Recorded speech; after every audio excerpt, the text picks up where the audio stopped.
Hi, my name is Xeno Muller, and I won the Olympic gold and silver medal in the men's single scull. This is the footage of the 1996 final at the Olympics.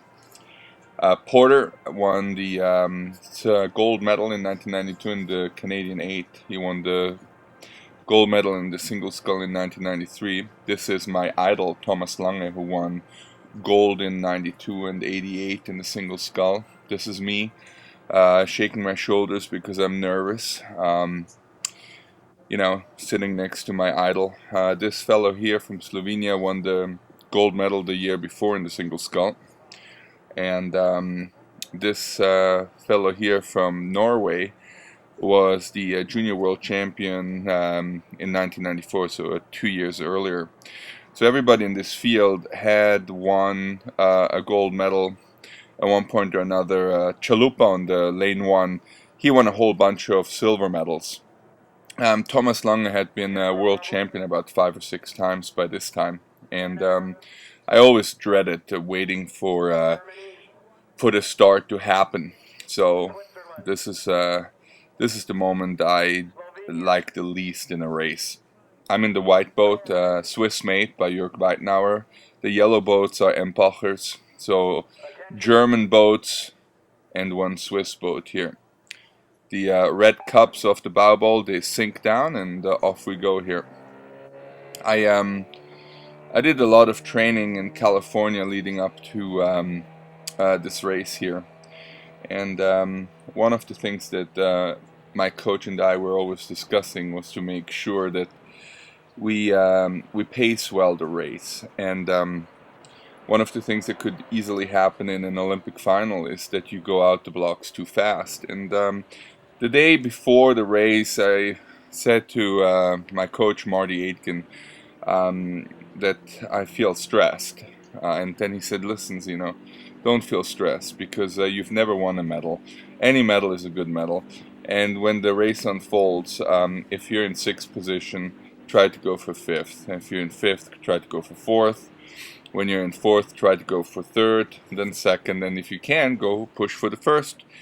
You just have to be in the first half of the race to get a medal, and in your case, any medal is a good medal at the Olympics." That was Thomas Lange, my idol. I heard of Thomas Lange when I was a little junior, and so cool to be sitting next to him, the Terminator. And this fellow in the foreground, he has had always very good, consistent races, and I raced him in the heat. And we knew that his first 1,000 meters would be really good and consistent. So the goal was to pace with Kopp for the first 1,000 meters. And as we roll into the first 500 meters down, I was reminded by Marty to not allow Porter in lane 2 and Lange in lane 3 to go ahead too far, because we knew Porter was a front runner always. He likes to go out in front and just stay in front, but if you're within reach to out-sprint him, he may not have that 6th gear. And I raced Porter in the semifinal 2 days before that, and he really raced exactly the same way as he's racing right here, out in front, fast, and I was just pacing myself in the back. And between me and Porter is Thomas. Thomas Lange is in 2nd place here. And I tend to rate higher than everyone else. That's something that I don't like to hurt per stroke. I mean, I am hurting, but I don't like to hurt and feel like I'm trying to push a tank. So I like to just pop it along, and I think I was at 37, whereas everyone else is lower, below. I think everyone else was below 35. We're going to come up to 1,000 meters, and Kopp, he was pushing a little bit faster, and he did a push at the 1,000 meter, and you will see here Lange built his lead on me, and so did Porter. So those two are pacing themselves through the halfway here, and then Kopp just came off his 20-stroke spurt, and had an edge on me. But the goal for me was really to drive in the last 90 strokes, and it was kind of a waiting game to wait until 1300 meters, 1250 meters, and I knew I should stick with Cup. I knew from the heat that he will start fading, and I knew that Porter, no matter where he was going to be, I was going to be able to get him, because in the semifinal, he chose not to race me in the last 250 meters.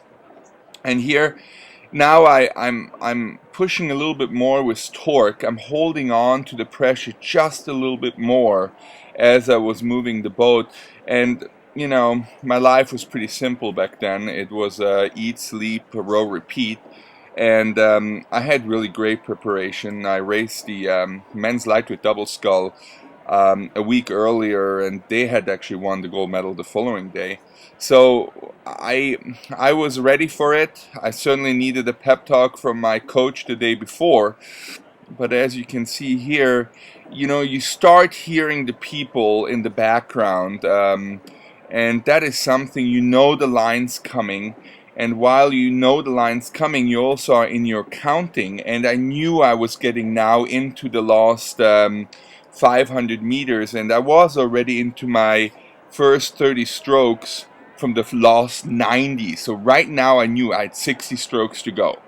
That's 500 meters to go. And I can feel Lange on my side. I can hear his oarlocks. I can hear how his blades go in and out.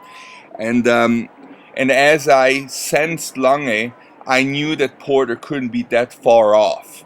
So I'm driving, just keep driving and counting. Drive and count.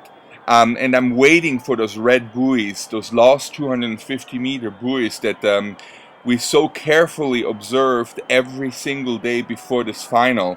I knew that those red buoys right behind me. I make a quick check to my left to see what the situation is. That was the only time that I actually looked out the boat.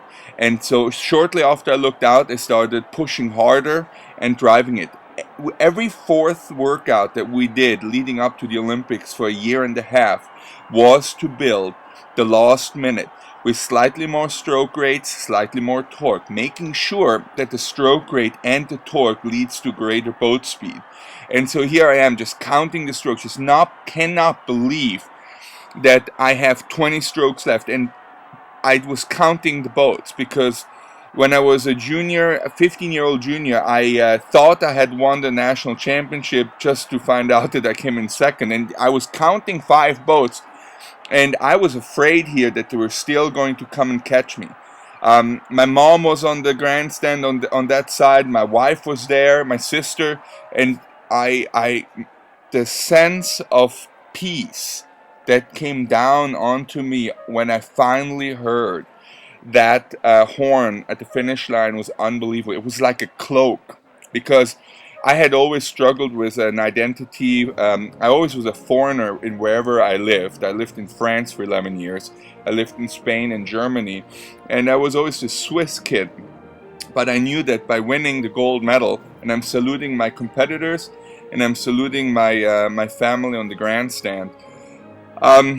Winning the gold medal gives you some sort of an international stamp of approval. I see my family on the other side. I'm giving a hug to Thomas Lange, who's my idol, a really nice guy that I highly respect. He's a great guy.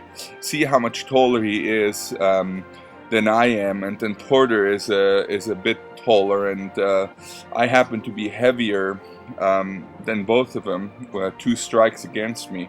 So short and heavy means that you better row well, and technically well. And Harry Mann, I want to mention Harry. Harry Mann was a great coach who taught me how to row the boat like a prima ballerina.